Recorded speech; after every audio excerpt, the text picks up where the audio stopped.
The Moonlight Gala was a cathedral of power and predation. Crystal chandeliers cast fractured light across the ancient stone hall, illuminating werewolf aristocracy in their finest silks and furs. For Olivia Reed, it was enemy territory.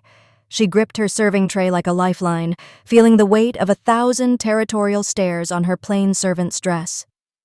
The gala was hosted by the Silver Moon Pack, the same pack that had branded her family with the Omega mark. Her childhood friend, a beta who had clawed her way into the middle ranks, had secured Olivia this serving position. But now, weaving between predators who barely acknowledged her humanity, Olivia felt less like staff and more like prey that forgot to run. Welcome back, my amazing viewers. Before we dive deeper into the story, don't forget to like this video, subscribe to the channel, and drop a comment below telling me where in the world you're watching from. I love seeing how far our stories reach. All right, settle in, take a breath, and let's get back to it. Across the Grand Hall, Alpha King Lucas Blackthorn felt a different kind of cage closing around him. He stood rigid near the marble columns, cornered by his own council of elders, ancient wolves in ceremonial robes who circled him like vultures sensing weakness. Elder Theron gestured with barely concealed aggression toward Lady Seraphina, a striking she-wolf in crimson silk, with a smile that never reached her calculating eyes and a bloodline that traced back to the first packs. "She's perfection, Your Majesty," Elder Theron said, his voice carrying the weight of command disguised as counsel. "Her family has held the Northern Territories for 12 generations. The Blood Moon ceremony is 30 days away. It's time you chose a Luna appropriate to your station." Lucas's jaw clenched, his golden eyes flashing with barely suppressed fury. Since the death of his father, the Council's demands had become increasingly suffocating. He felt like a wolf in a trap, every escape route blocked by tradition and political maneuvering. His eyes swept the ballroom, searching for any reprieve from this orchestrated humiliation, and then they locked onto hers. He saw a girl across the hall looking just as trapped as he felt. She was striking in a raw, unpolished way, silver blonde hair pulled back simply, storm blue eyes that were currently burning with a volatile mixture of shame and defiance. He watched as Lady Seraphina herself, flanked by her entourage of noble-born wolves, stalked toward the serving girl with predatory intent. "I don't believe we've been properly introduced," Lady Seraphina purred, her voice dripping with aristocratic venom as she deliberately tilted her wineglass. The crimson liquid cascaded down Olivia's dress, soaking into the simple fabric. "Oh, how clumsy. You must be Omega-born. Perhaps you should fetch a rag and clean yourself up before you embarrass the pack further."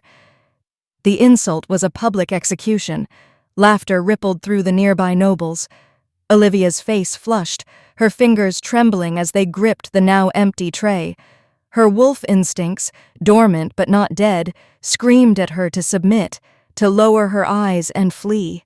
She was a heartbeat away from running, her pride shattered like glass, and in that instant, Lucas saw his opportunity. It was a reckless, calculated gamble, born from his own desperation and a sudden, inexplicable instinct to defend the girl with the defiant eyes who refused to bow even as shame colored her cheeks. He dismissed Elder Theron with a curt gesture that left the old wolf sputtering mid-sentence and crossed the ballroom with the lethal grace of an apex predator. The crowd parted instinctively, their conversations dying as the Alpha King moved with purpose. He didn't slow until he was standing directly beside Olivia, close enough that she could feel the supernatural heat radiating from his body. He completely ignored Lady Seraphina, his entire focus narrowing to the trembling Omega before him. He leaned in, his voice a low, dangerous whisper meant only for her ears, a secret shared in a hall full of enemies. "Pretend to be my Luna." Olivia's breath caught. She stared at him, her mind fracturing under the impossibility of the moment. It was Alpha King Lucas Blackthorn, the most feared wolf in the realm, a man she had only ever glimpsed from a distance at pack assemblies. "What?" she breathed, her voice barely audible over the pounding of her own heart. "Play along," he murmured, his golden eyes gleaming with something dangerous and thrilling, a wolf unleashed from its chains. "And I'll give you everything you've ever needed." Before she could protest, before she could think, he took her hand. His grip was warm, possessive, sending an electric shock up her arm that made her dormant wolf stir for the first time in years. He turned to face the stunned assembly, pulling Olivia firmly to his side. His arm sliding around her waist with the confidence of a male claiming his mate. "Council elders," he announced, his voice carrying across the suddenly silent hall with the command of absolute authority. "I'd like you to finally meet my chosen Luna, Olivia. We were hoping to keep our bond private until the claiming ceremony, but I suppose there's no time like the present." And then, before the shocked gasps could fully erupt, before Olivia's knees could buckle beneath her, he lowered his head and pressed his lips to her neck. Not quite a bite, but close enough that every wolf in the room felt the territorial claim. Close enough that Olivia's entire world tilted on its axis, her skin burning where his mouth touched, her wolf howling in confused recognition. The first act of their beautiful, dangerous lie had just begun. 7 days after the Moonlight Gala, a black car arrived at the Omega District. Olivia watched it from her kitchen window, her hands frozen over the sink full of dishes. She knew, with the certainty of prey recognizing a predator's scent, that it had come for her. The driver handed her a sealed envelope marked with the Blackthorn Royal crest, a wolf's head crowned in silver. Inside, a single card bore 3 words in sharp, commanding script: "Come, now." The drive to Blackthorn Fortress felt like a journey into another world. The Omega District's crumbling apartments gave way to manicured estates, then to ancient forests, and finally to the fortress itself, a massive structure of black stone and iron that seemed to grow from the mountain like a territorial claim carved in rock. Olivia's hands trembled in her lap. She thought of Ethan, her 12-year-old brother, who had collapsed again last night, his body rejecting the wolf gene that was supposed to define him. The pack healers had given him 6 months, maybe less. She was led through corridors lined with portraits of previous Alpha Kings, their golden eyes seeming to track her movement, judging her unworthiness. The guard stopped before massive oak doors carved with scenes of ancient wolf battles. He pushed them open without knocking. Lucas stood before floor-to-ceiling windows overlooking his territory, backlit by the setting sun so that he appeared more shadow than man. He didn't turn when she entered. "Close the door," he said, his voice carrying the same command that had silenced an entire ballroom. Olivia obeyed, her heart thundering. When he finally turned to face her, his golden eyes were cold, calculating, nothing like the dangerous warmth they'd held when he whispered his reckless proposition. "Sit." He gestured to a leather chair across from an enormous desk covered in documents. She sat, feeling the chair swallow her, making her smaller. Lucas remained standing, a tactical choice that forced her to look up at him. He slid a folder across the desk. Inside were medical reports, her brother's name printed at the top in clinical black text. Her breath caught. Ethan Reed, 12 years old, Omega-born, progressive wolf gene deterioration syndrome. Lucas recited without looking at the papers, as if he'd memorized every detail. 6 months to live without the experimental gene therapy currently available only to alpha and beta bloodlines. Treatment cost, $200,000. Your family's combined income last year, $18,000. Each word was a knife, precise and cutting. Olivia's nails dug into her palms. "I can save him," Lucas continued, circling the desk like a predator establishing dominance. "I can give him the best treatment available, full medical care for life. I can also elevate your family from Omega status, grant your mother a position in the pack administration, ensure you never serve another tray of champagne to wolves who see you as less than human." He stopped directly in front of her, so close she had to tilt her head back to meet his eyes. "In exchange, you will be my Luna for 1 year. You will appear at my side at every pack ceremony, every council meeting, every territorial summit. You will play the role of my devoted mate convincingly enough that the council stops circling my throne like vultures. 1 year. Then you walk away with everything I've promised, and we both get our freedom." Olivia's throat tightened. Why me? Why not choose an actual noble she-wolf who could actually help you politically? Something flickered in his eyes, too fast to identify. "Because you owe me nothing, because this is a transaction, not a trap, and because—" He pulled a contract from his desk drawer, the parchment thick and official. "I need someone who understands that this is purely business." He opened to a specific page, his finger pointing to a clause written in stark black ink. Article 7. The Mate Bond Nullification Clause. If either party experiences or develops the mate bond, the sacred pull between destined wolves, or genuine romantic feelings of any kind, they must confess immediately. Upon confession, this contract and all associated benefits will be instantly and irrevocably terminated. Olivia's blood turned cold. "You're saying if you fall in love with me, your brother loses his treatment. If I develop feelings for you, you lose everything I've promised." His voice was ice. "The mate bond is a weakness I cannot afford. It makes wolves irrational, vulnerable, controllable. I've watched it destroy alphas stronger than me. This clause ensures we both remain clear-headed." He produced a silver blade from his desk, its edge gleaming in the dying sunlight. A blood oath, the old way, binding and unbreakable. Olivia stared at the contract, her vision blurring. She thought of Ethan's labored breathing, the way his eyes had dimmed over the past months, the future draining from him drop by drop. She thought of her mother's hands, worn raw from cleaning houses for wolves who didn't bother learning her name, and she thought of herself, a wolfless Omega who had never expected a mate bond anyway. Who was she to mourn losing something she was never meant to have? "You believe you're protecting yourself," she said quietly, surprised by the steadiness in her voice. "But you're just building a prison." Lucas's expression didn't change. "Perhaps, but it's a prison with clear rules, and you need what's behind its walls." He was right. She hated him for it. But he was right. "Where do I sign?" Lucas opened the contract to the final page and handed her the silver blade. "Here. Your blood. Your oath."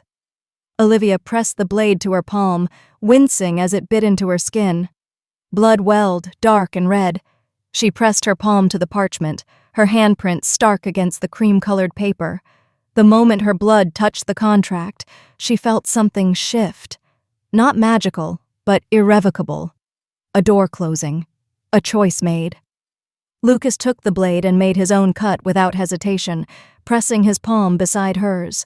Their blood mingled on the parchment, the two handprints overlapping at the edges. 1 year, he said, his voice formal now, distant.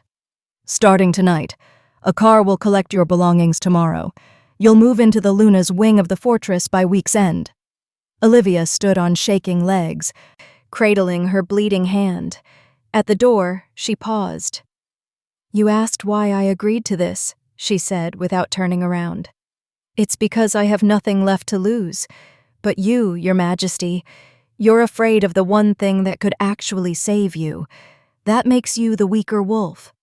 She left before he could respond, before she could see whether her words had landed, but she felt his eyes on her back all the way down the corridor, burning like twin suns.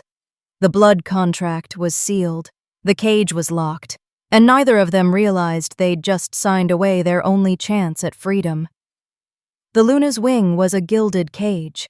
Olivia stood in the center of the master bedroom, surrounded by more luxury than she'd seen in her entire life. Silk curtains the color of moonlight, a 4-poster bed that could sleep 5, wardrobes filled with gowns she didn't know how to wear. Through the arched windows, she could see the forest stretching endlessly, dark and wild. She pressed her hand against the cold glass and felt more trapped than she ever had in her cramped Omega apartment. A knock interrupted her spiral. A severe woman in tailored gray entered without waiting for permission. "I'm Margot. head of household staff. The Alpha King requests your presence in the south drawing room for your preparation. Preparation. The word felt ominous. The south drawing room turned out to be a war room of a different kind. 3 women descended on her like a pack with a singular purpose: measuring, pinning, critiquing. One circled her with a measuring tape, while another held up fabric swatches against her skin, dismissing colors with curt shakes of her head. The third woman, elderly with sharp eyes, examined Olivia's hair as if it had personally offended her. "The pack assembly is tomorrow night," Margot said, consulting a leather-bound notebook. "Your first official appearance as Luna. Everything must be perfect.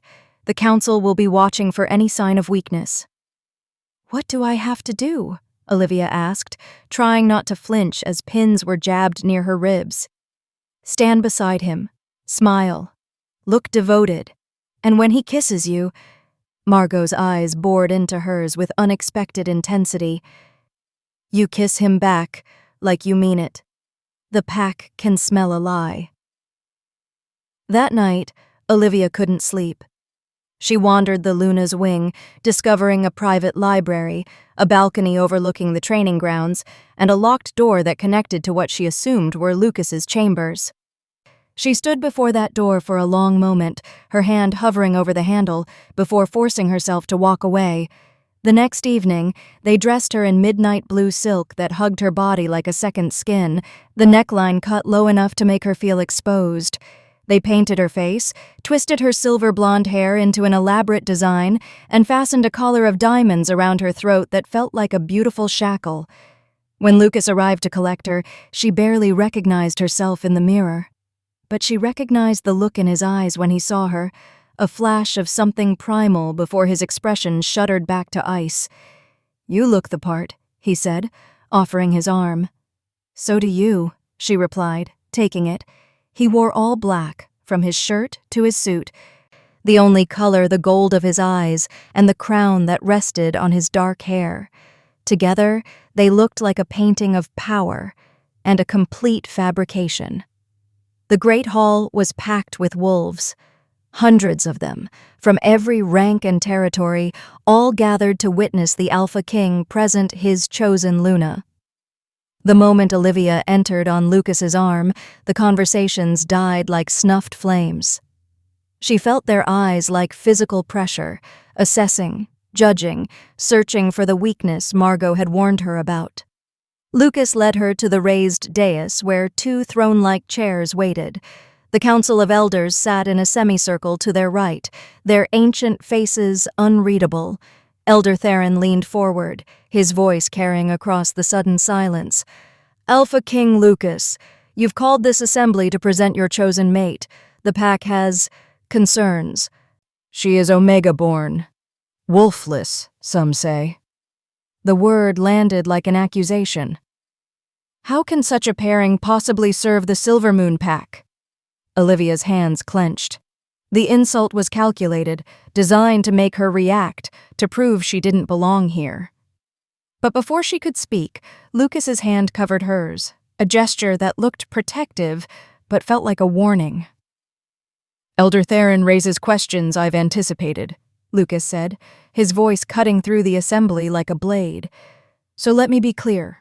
Olivia Reed is my chosen Luna.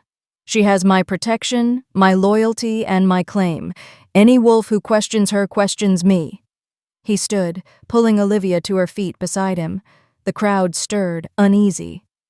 "And to remove all doubt—" Lucas turned to face her, his golden eyes locking onto hers with an intensity that stole her breath.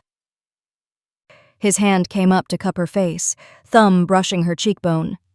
"I claim her now, before all of you." Olivia's heart stopped. This wasn't in Margot's instructions. This was supposed to be a simple presentation, not— Lucas's lips captured hers before she could finish the thought. The kiss was meant for the audience, she knew that. A performance, political theater. But the moment their mouths connected, something ignited. It wasn't gentle or tentative. It was fierce, possessive, acclaiming in truth. His hand slid to the back of her neck, holding her in place, and she felt the leashed power in his grip, the predator barely contained beneath his controlled exterior. And something inside Olivia, something dormant and forgotten, stirred. Her wolf. She gasped against his mouth, shock rippling through her body as she felt the presence of her wolf for the first time in years. It wasn't a full awakening, but a whisper, a ghost of what should have been. And it was responding to him, reaching for his alpha energy like a flower turning toward the sun. The sensation terrified her. Lucas must have felt her tense because he pulled back, his eyes searching hers with an expression she couldn't read. For a heartbeat, they stared at each other, both shaken before he remembered their audience. He turned back to the assembly, his arm sliding possessively around Olivia's waist. "Any further questions?" Silence. Even Elder Theron had nothing to say. The rest of the assembly passed in a blur. Olivia smiled, nodded, played her part, but her mind was chaos. Her wolf had responded to Lucas. Her wolf, which had never emerged, which every healer had declared absent, had felt him. That night, back in the Luna's wing, Olivia stood on her balcony and watched Lucas's chambers across the courtyard. His silhouette moved past the window, pacing, she realized, like a caged animal. She touched her lips, still able to feel the ghost of his kiss. This was supposed to be simple, transactional. 1 year of pretending, then freedom. But the mate bond didn't care about contracts, and her wolf, apparently, had other plans. Behind her locked connecting door, she heard Lucas's footsteps stop, heard him approach the door from his side. "Stand there." Neither of them opened it, but neither of them walked away. The attack came during the territorial negotiations at the eastern border, where 3 packs converged in an uneasy truce to discuss hunting rights. Olivia had been warned to stay close to Lucas, but when Lady Seraphina had deliberately engaged him in heated debate over water access, Olivia had slipped away to the forest edge, needing air, needing space from the constant performance. She didn't hear them approach. Wolves were silent when they hunted. The first one emerged from the shadows, a massive gray wolf with scarred features and eyes that held too much intelligence. 2 more flanked him, circling her with coordinated precision. These weren't rogues. They were trained warriors testing a weakness in the Alpha King's armor. His new Luna. Alone, vulnerable, wolfless. Olivia's breath came in short gasps. She had no wolf to call, no transformation to save her. She was human fragile in a world of predators, and they knew it. The gray wolf lunged. She threw her arm up instinctively, and teeth sank into her forearm with crushing force. Pain exploded white-hot through her body. She screamed, not a human sound, but something primal, something that came from the ghost of her dormant wolf. And Lucas heard it.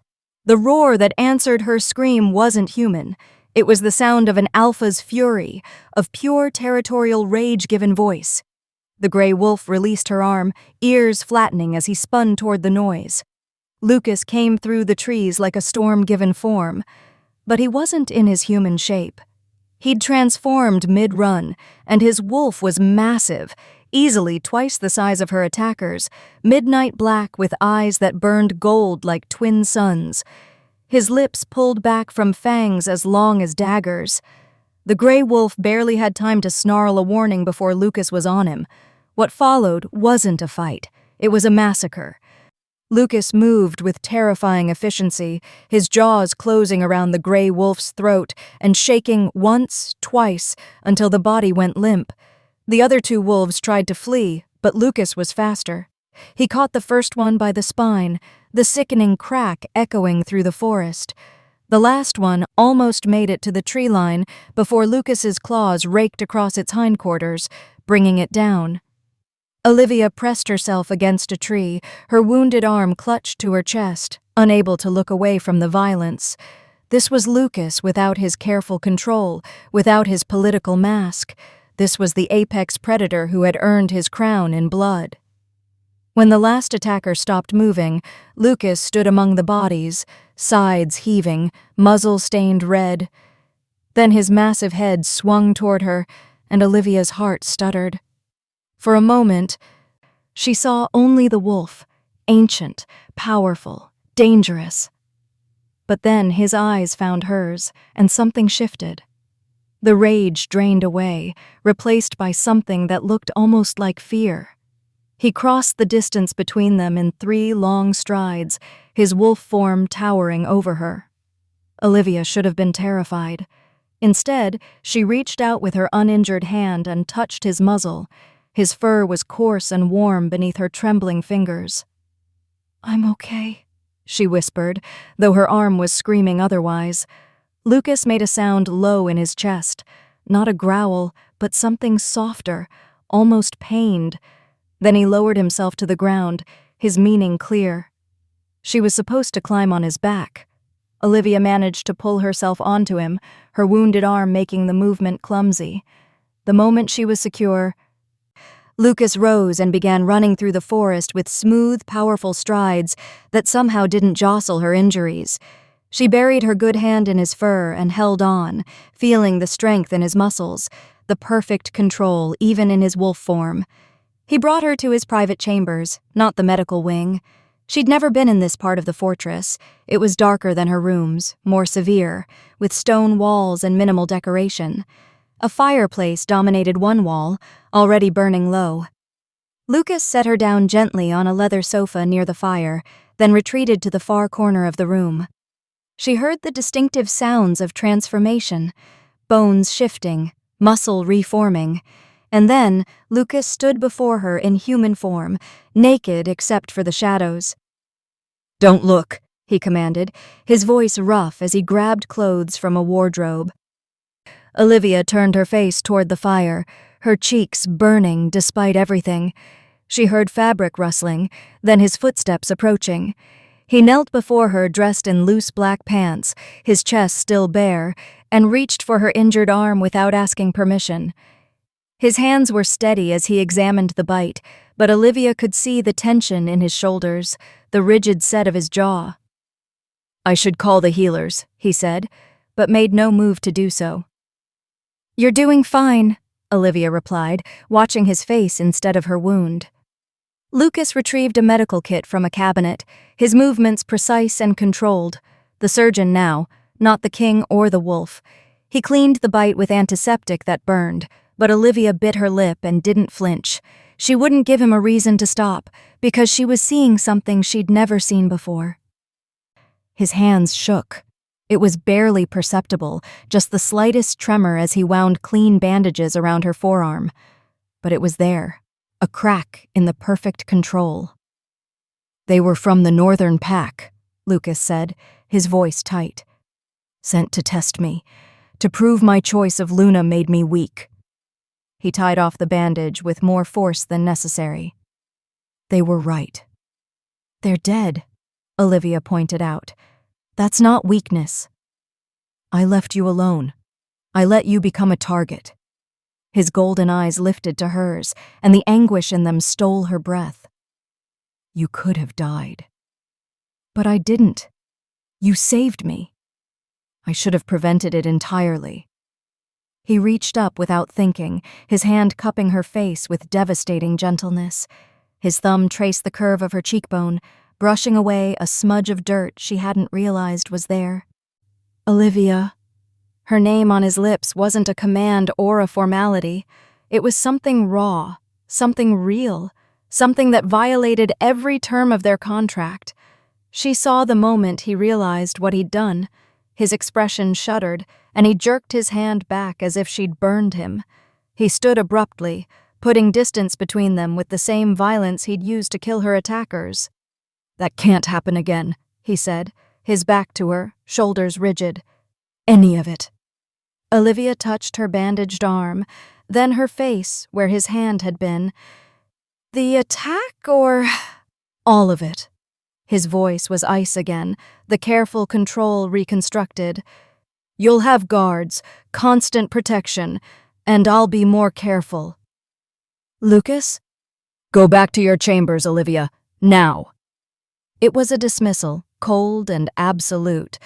But as Olivia walked to the door on shaking legs, she glanced back once. Lucas stood before the fireplace, one hand braced against the mantel, his head bowed. Even from across the room, she could see the tension radiating through his frame, a wolf fighting his own nature. She left without another word, but she took the truth with her. Lucas Blackthorne, the alpha king who had built his throne on control and isolation, who had written a contract to prevent any weakness, he was terrified. Not of their enemies, not of political machinations. He was terrified of what he was beginning to feel for her. And the most dangerous part was that Olivia was beginning to feel it too. The ancient wolf grounds had stood for 1,000 years, long before the packs divided into territories, before alphas wore crowns. It was sacred ground where the first wolves had run, where mate bonds had been blessed by the old gods. The stone circle at its center still hummed with residual magic, a place where the veil between wolf and human, between instinct and reason, grew dangerously thin. It was the last place Lucas wanted to bring Olivia, but the summit required it. All 5 Alpha Kings meeting on neutral, hallowed ground to negotiate the fragile peace that kept their territories from descending into war. And tradition demanded they bring their lunas. The chambers they were assigned were carved into the mountainside itself, ancient stone rooms that had housed mated pairs for centuries. 1 room, 1 bed, no separation possible without raising suspicion. Olivia stood at the window, looking out over the wolf grounds as twilight descended. She could feel the magic in the air like static before a storm, making her skin prickle, making her dormant wolf stir restlessly beneath her skin. "We'll manage," Lucas said from behind her, his voice carefully neutral. "The meetings will occupy most of the day. At night, I'll take the floor." "Don't be ridiculous. The bed is enormous." Olivia turned to face him. "We're supposed to be mated. Sleeping in separate places would look suspicious." Something flickered in his eyes. "Olivia." "I'm not made of glass, Lucas. I won't break from sleeping in the same room." Even as she said it, she wondered if she was lying. The air between them felt charged, dangerous. The first night they maintained careful distance. Lucas took his side of the massive bed, Olivia took hers, and a gulf of silk sheets separated them. But Olivia couldn't sleep. The magic of this place was singing in her bones, and her wolf, her impossible dormant wolf, was more present than ever, pacing beneath her skin like it wanted out. "You're not sleeping either." Lucas's voice came from the darkness. "The magic here, can you feel it?" "Yes." A pause. "It amplifies everything. Instincts, emotions, the mate bond." He said the last part like a warning. Olivia rolled onto her side to face him, though she could only see his silhouette in the moonlight streaming through the window. "Tell me about your father." The silence stretched so long she thought he wouldn't answer. "Why would you want to know about him?" "Because everyone speaks of him like he was a legend, but you never mention him, and I see the way you flinch when the council compares you to him." Lucas exhaled slowly. "My father was the strongest alpha in 3 generations. Brutal, uncompromising. He believed emotions were weakness, that love made you vulnerable to enemies." His voice dropped. "He was right. My mother was his mate, his true mate, and when she died in childbirth with my stillborn sister, it destroyed him. He became something hollow, ruling through fear alone until one of his own guards put him down like a rabid wolf." Olivia's chest tightened. "Lucas?" "I was 16. I watched him die, and I swore I would never let the mate bond make me that weak, never let emotion compromise my judgment." She heard him shift in the darkness. "Article 7 isn't about protecting the contract, Olivia. It's about protecting myself from becoming him." The raw honesty in his voice undid something in her chest. "That's not weakness, what your father felt.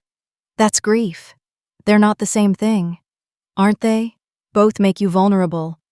Both compromise your ability to rule." Olivia sat up, pulling her knees to her chest. My father left when he discovered I was wolfless, said I was a defect, an embarrassment. My mother raised Ethan and me alone, working herself to exhaustion because she loved us more than her pride. She looked at Lucas's shadow. Love didn't make her weak. It made her the strongest person I've ever known. The silence between them felt different now, less like a wall and more like a bridge. "Come here," Lucas said softly. Olivia's heart stuttered. "What?" "Just come here." She moved across the vast bed until she was close enough to see his face in the moonlight. He was propped up on one elbow, golden eyes fixed on her with an intensity that stole her breath. "Your mother sounds remarkable," he said. "She is." Olivia's voice came out whisper-soft. "She'd like you, I think, once she got past the terrifying Alpha King part." The corner of his mouth lifted, not quite a smile, but close. "I doubt that." They talked until dawn, sharing stories they'd never told anyone. Lucas spoke of his childhood, of the pressure to be perfect, to be ruthless. Olivia told him about growing up wolfless, about the shame and isolation, and somewhere in those dark hours, the careful distance between them evaporated. The second night, they didn't pretend to maintain separate sides of the bed. The third night, the full moon rose. Olivia woke to find Lucas gone. She pulled on a robe and followed her instincts, and the pull she didn't want to name, out into the wolf grounds. The full moon hung massive and silver, turning the ancient stone circle into something otherworldly. Lucas stood at its center in human form, his head tilted back to the moon, his entire body tense as if fighting against something invisible. "You should go back inside," he said without turning around. "So should you." Olivia stepped into the circle, and the magic hit her like a wave. Her wolf surged forward with shocking force, no longer dormant but alive, demanding. Lucas spun to face her, and his eyes had gone pure gold. His wolf was right at the surface. "Olivia, leave, now. The moon, this place, it's too strong." "I feel it too," she breathed. Her skin felt too tight, her body yearning for a transformation she'd never experienced. But more than that, she felt him. The pull between them wasn't metaphorical anymore. It was a physical force, a golden thread connecting her chest to his, drawing them together. The mate bond. "No." Lucas's voice was rough, inhuman. "This isn't real. It's just the magic of this place. The moon." "Is it?" Olivia moved closer, and she could see him trembling with the effort of holding still. "Or is this the first honest thing we've felt? The contract. Damn the contract." The words left her mouth before she could stop them. "Lucas, He closed the distance between them in one stride, his hands framing her face with desperate urgency. "Don't say it. Don't confess. The moment you do, everything ends. I know." Olivia's hands came up to grip his wrists. "But what if I'm willing to risk it? Your brother?" "We'll be fine. You're not cruel enough to punish him for my choices." Lucas's forehead pressed against hers, his breath ragged. "You don't know what you're asking. If we complete the bond—" "I know." And she did. Completing the mate bond here, under the full moon in the most sacred place, would be irrevocable, undeniable, the end of their careful pretense. His wolf called to hers, a howl that only she could hear. Her dormant wolf answered with shocking strength, rising up, demanding she claim what was hers. They stood trembling on the knife's edge, lips inches apart, the mate bond between them blazing like a living thing. And then Lucas jerked back with a violent sound of denial, putting 10 feet between them in a heartbeat. "No." His voice was raw, broken. "I won't destroy you. I won't become my father." Olivia wrapped her arms around herself, feeling the mate bond strain and scream at the forced distance. Tears burned in her eyes. "You're already destroying us both." "Better that than the alternative." Lucas turned away, his shoulders rigid. Go back inside, Olivia, and tomorrow we leave this place. We forget this happened. But they both knew that was impossible. You couldn't forget truth. Olivia walked back to their chambers alone, the mate bond aching like a phantom limb. Behind her, she heard Lucas shift into his wolf form and run, fleeing what he wanted most. The bond between them had awakened, and there was no contract in the world powerful enough to stop what had been set in motion. The blood moon ceremony was the most sacred event in the werewolf calendar, a night when the moon turned crimson and pack bonds were renewed under the old god's witness. Every alpha, every Luna, every wolf of significance gathered at Blackthorn Fortress for the ritual that would solidify Lucas's reign and Olivia's place as his mate. Olivia stood in her ceremonial gown, white silk that made her look like a sacrifice, and tried to calm her racing heart. In an hour, she would kneel before the council and accept the Luna's mark, a silver brand that would proclaim her Lucas's mate before all the supernatural world. A lie sealed in metal and magic. Except it wasn't a lie anymore, was it? Not after the wolf grounds. Not after she'd felt the mate bond sing between them like a living thing. The ceremony began at midnight. The courtyard had been transformed into something ancient and primal, torches burning with silver flame, the blood moon hanging massive overhead, wolves gathered in concentric circles around the raised dais where Lucas stood in his ceremonial black, the crown of the Alpha King catching the crimson light. Olivia walked the path between the assembled wolves, feeling their eyes like brands. When she reached the dais, she knelt as tradition demanded, and Lucas placed his hand on her head, a gesture of claim and protection. "Before the blood moon and the old gods," Elder Theron intoned, "we witness the union of Alpha King Lucas Blackthorn and his chosen Luna, Olivia Reed. Let any wolf who challenges this bond speak now, or accept it as law." The silence stretched. Olivia exhaled in relief. Then Lady Seraphina stepped forward from the crowd. "I challenge this bond." Her voice rang out clear and cold. "On the grounds of deception."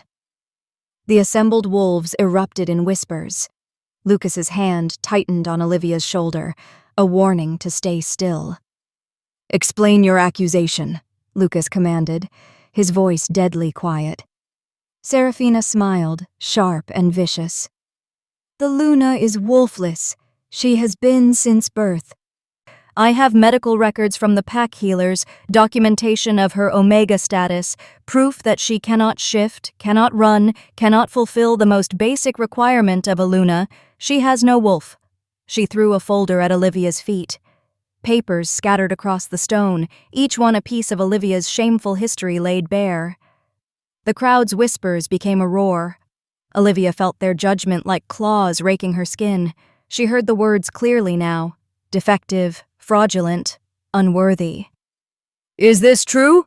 Elder Theron demanded, his ancient eyes boring into Olivia. "Are you wolfless?" Olivia's throat closed. She could lie. She could claim Seraphina forged the documents, but she'd spent her whole life hiding, and she was done. She stood, shrugging off Lucas's hand, and faced the council with her chin raised. "Yes, I am wolfless. I have been my entire life." The crowd exploded. Wolves howled their disapproval. The council members rose from their seats, their faces twisted with outrage. Elder Theron's voice cut through the chaos. "This union is void. The Alpha King has been deceived. The Luna must be banished. No one deceived me." Lucas's roar silenced the courtyard instantly. He descended the dais and moved to stand beside Olivia, a wall of lethal protection. "I knew of Olivia's status from the beginning. I chose her anyway." "Then you've made yourself a fool," Seraphina spat. "A Luna who cannot shift, cannot fulfill her sacred duties. She cannot run with the pack, cannot defend herself, cannot bear strong airs." "Enough." Lucas's voice dropped to something more terrifying than a shout. "You overstep, Seraphina." "No, she's right." Olivia's voice rang out clear. Every eye turned to her. I cannot shift. I cannot fulfill those duties, but there is a way. She turned to face the council, her heart pounding so hard she thought it might break through her ribs. I invoke the rite of the transformation ritual. The courtyard went dead silent. Even Lucas turned to stare at her, his face drained of color. You cannot be serious, Elder Theron said slowly. That ritual has not been performed in over a century. It's barbaric. The mortality rate is 70%. I know. Olivia's hands shook, but her voice stayed steady. But if successful, it will force my dormant wolf to emerge, and if I die, then the problem is solved either way. Olivia, no. Lucas grabbed her arm, spinning her to face him. His golden eyes were wild with something that looked like terror. That ritual will kill you, or it will make me worthy of standing beside you. She met his gaze unflinchingly. I'm not running. I'm not letting them destroy what we've built. What we've built is a lie, Lucas said, but his voice cracked on the words. Is it? Olivia asked softly, and watched the truth shatter across his face. I accept your invocation, Elder Theron declared before Lucas could respond. The transformation ritual will commence immediately. If you survive, your right to be Luna will be unquestioned. This is insane, Lucas growled, but the council was already moving, the wheels of tradition already in motion. You can't stop this, Olivia whispered to him. Not without showing weakness, not without— I don't care. Lucas's hands came up to frame her face, and she saw everything in his eyes. Fear, fury, and something that looked devastatingly like love. I don't care about any of it. Not the throne, not the council. Olivia, Your Majesty. A guard appeared. The sacred grove is prepared. They were separated. Olivia was led away by the council, and Lucas was held back by tradition and his own pride. But as she looked back, she saw him fighting against every instinct to follow her. The sacred grove was exactly as terrifying as she'd imagined. Ancient stones carved with runes, silver flames burning in bowls around a central altar, and the blood moon directly overhead bathing everything in crimson light. Elder Theron explained the ritual in clinical terms.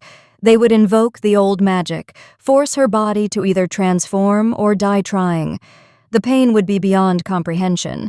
Most who attempted it went mad before their hearts gave out. Any final words?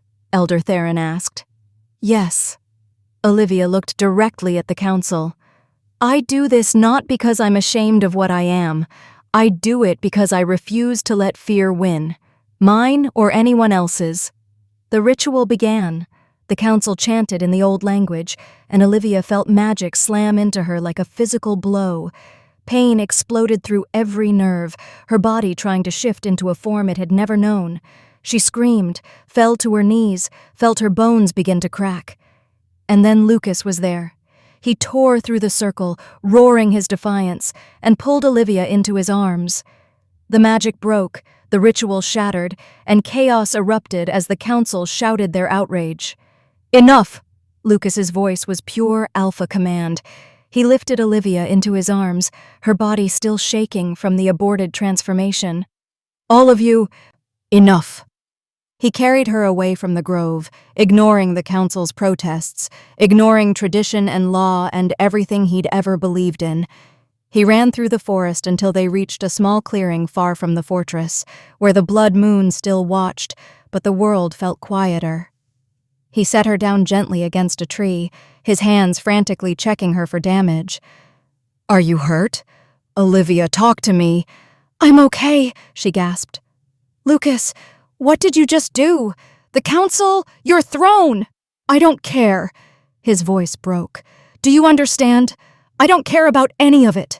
I almost watched you die for a throne I never wanted, for a crown that feels like a noose, for a contract I wrote because I was too afraid to— He stopped, his chest heaving, golden eyes blazing with everything he'd kept locked away.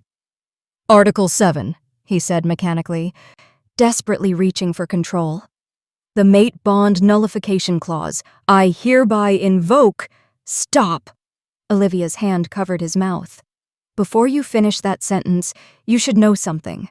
I felt the mate bond weeks ago at the Wolf grounds. Maybe even before that, at the pack assembly when you kissed me. I've been in breach of the contract this entire time. Lucas stared at her, his careful control crumbling like ash. So, you can invoke Article 7 all you want, Olivia continued, her voice shaking. But I'm already in violation, which means you can't enforce the penalty without admitting you are too. We're both in breach, Lucas. The contract is void either way. That's impossible. The contract is gone. Olivia pulled his hand away from his mouth and held it against her chest, where her heart was racing. Can you feel it? The bond? Tell me you don't feel it too. Lucas's expression shattered. His other hand came up to cup her face, and she felt him trembling. I feel it, he whispered, the admission wrenched from somewhere deep. God help me, Olivia. I've felt it from the moment I saw you, and it terrifies me. I know. She leaned into his touch. It terrifies me too. If we do this, if we acknowledge this bond, there's no going back. No contract to hide behind. No rules to protect us. I don't want protection. I want the truth. Lucas made a sound that was half laugh, half sob, and then he kissed her. Not for show, not for an audience, just for them. And the mate bond snapped into place with the force of thunder. Olivia left before dawn. She didn't say goodbye, didn't leave a note. She simply gathered the few belongings that had ever truly been hers and walked out of Blackthorn Fortress while Lucas slept, exhausted from the night's chaos. The mate bond screamed at her with every step, a physical pain that made her knees buckle halfway down the mountain path. But she kept walking, because she'd seen Lucas's face when the council had demanded his presence at an emergency session. She'd heard the whispers, how he'd violated sacred ritual, how he'd chosen a wolfless Omega over tradition, how his throne was now in jeopardy. Every moment she stayed was another nail in the coffin of everything he'd built. So she left, returned to the Omega district, to the cramped apartment that smelled like old memories and broken dreams. Her mother opened the door and immediately pulled her into a fierce embrace, asking no questions, just holding her daughter while she shattered. Ethan was in the hospital, Lucas's hospital, with Lucas's doctors, receiving treatment that would save his life. At least that promise had been kept. At least her brother would live, even if her heart was dying. In Blackthorn Fortress, Lucas became a ghost. The council met daily, debating his fitness to rule, questioning every decision. He sat through their proceedings like a statue carved from ice, answering their challenges with mechanical precision.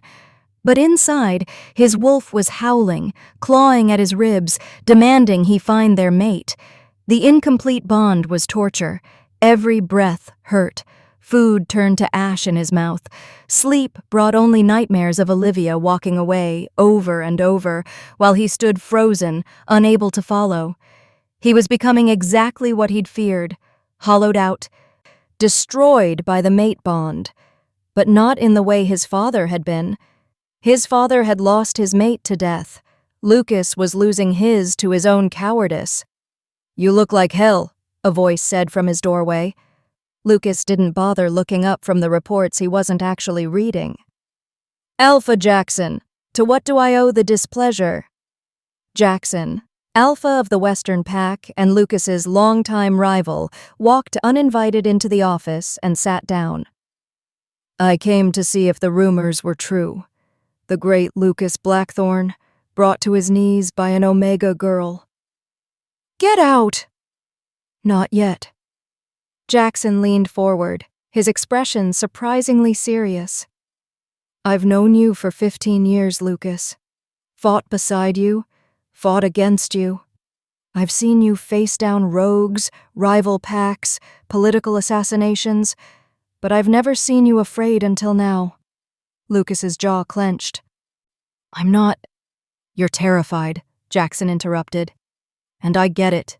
The mate bond is the one thing we can't control, can't command, can't conquer with strength alone. It requires something much harder. He stood, heading for the door. It requires courage. The question is, are you brave enough to claim what's yours? Or are you going to let fear win? After Jackson left, Lucas sat in silence, staring at the empty chair across from his desk where Olivia used to sit while they argued about pack politics, where she'd challenged him, made him laugh, made him feel something other than the weight of his crown. The door opened again. This time, it was his mother. Meredith Blackthorne had been in self-imposed exile since her mate's death, living in the northern estate, rarely visiting court. But she stood in Lucas's doorway now, elegant and fierce, with his father's strength in her eyes, but none of his coldness. "Mother." Lucas stood automatically. "I didn't know you were—" "Sit down, my brilliant, brilliant idiot of a son." Meredith crossed the room and did something she hadn't done in years. She cupped his face in her hands like he was still a child. "Your father broke after I died in that first timeline, but that's not what's happening here. You're not losing your mate to death, Lucas. You're losing her to fear. She left because you were too much of a coward to go after her." Meredith's voice was gentle but unyielding. "Your father's mistake wasn't loving me. It was letting that love consume him instead of empower him. The mate bond isn't a weakness unless you make it one. The council— damn the council, damn the throne. Damn every rule you've ever hidden behind." She released his face and stepped back. "Your father ruled through fear and died alone and hollow. Is that really the legacy you want? Or do you want to be brave enough to rule through something stronger?" After she left, Lucas sat in his empty office as night fell, and finally admitted the truth. He'd built a fortress around his heart, written contracts to protect himself from feeling, created a kingdom where he was safe from ever being vulnerable, and he'd never been more miserable in his life. He left the fortress at midnight, not as Alpha King, but as just Lucas. No crown, no guards, no armor, just a man following the pull of the bond he'd tried so hard to deny. He found her at the Omega District Community Center, volunteering in the middle of the night because she couldn't sleep either. She was sorting donated clothes, her silver blonde hair pulled back, dark circles under her storm blue eyes. She looked up when he entered, and the shock on her face nearly broke him. "Lucas." His name on her lips was a prayer and a question. "I need to tell you something," he said, his voice rough. "And I need you to not interrupt until I'm done." Olivia nodded slowly, setting down the shirt she'd been folding. Lucas crossed the room but kept distance between them. If he touched her now, he'd never get the words out. "I've spent my entire life afraid of becoming my father, afraid that love would make me weak, that the mate bond would destroy me. So I built walls, wrote contracts, created rules to keep myself safe." He laughed, bitter. "And the only thing I accomplished was making myself a prisoner." He pulled out a leather document from his jacket. "This is an irrevocable pack oath, witnessed by the entire council. It guarantees Ethan's medical care for life, regardless of what happens between us. Your mother has been given a position in pack administration with full benefits. Your family will never serve another wolf as long as they live." He set it on the table between them. Then he pulled out a second document, a territory deed. "This is the Eastern Valley. 10,000 acres of prime land, rich soil, abundant game. It's yours. You can build your own pack there, rule however you want, answer to no one. Not even me." Olivia stared at the documents, then at him, confusion and pain warring on her face. "You're free, Olivia. Completely free. No contract, no obligations. Everything I promised you, and more." Lucas's hands shook as he slowly, deliberately, lowered himself to his knees before her. The ultimate submission for an alpha, baring his throat, surrendering his power. I'm not here as Alpha King. I'm here as a man who is hopelessly, terrifyingly in love with you, who realized too late that the greatest risk isn't loving someone, it's never having the courage to try." Tears spilled down Olivia's cheeks.